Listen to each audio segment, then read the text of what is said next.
So here I'm going to look at a Leaving Cert past paper question from 2019. It's paper 2, question 1 on probability. You're told that the class consists of 12 boys and 8 girls, and 2 students are selected at random.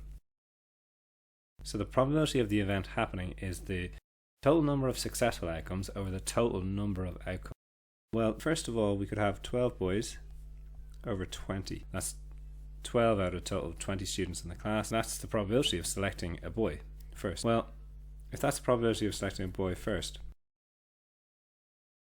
the probability of then selecting a girl, so a boy followed by a girl, is one event happening and the second event happening, so therefore we multiply those probabilities. The probability of selecting a girl now is 8 out of now a total of 19 students.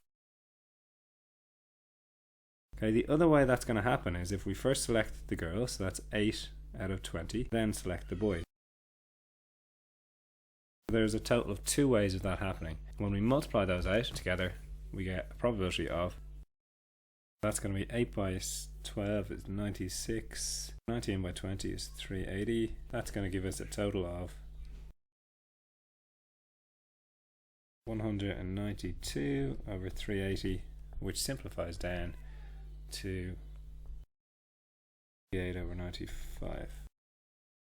Obviously you can just do that on the calculator. So 48 out of 95, that's the probability.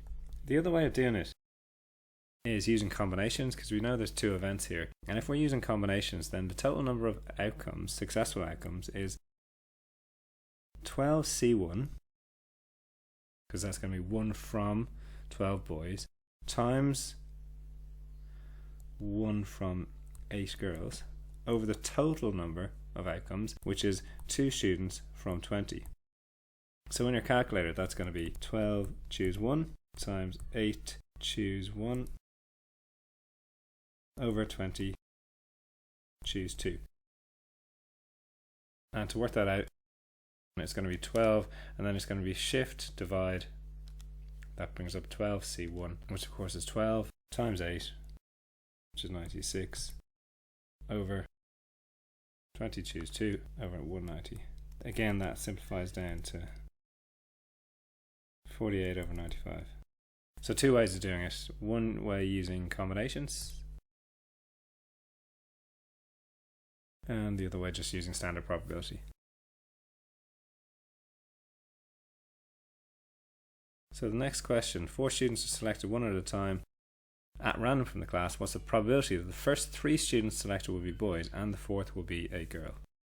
Well, the easiest way to do that is probably just going back to the first way we did this, because you know that the first 3 students are boys, so the first student being a boy is 12 out of 20. The second student being a boy, well, there's only 11 left out of 19. And then the third being a boy, there's only 10 left out of 18. And then the 4th being a girl, well, there's 8 girls out of, well, now there's only 17 students. So you multiply them out in your calculator, you get a probability there of 88 over 969 when it's simplified down.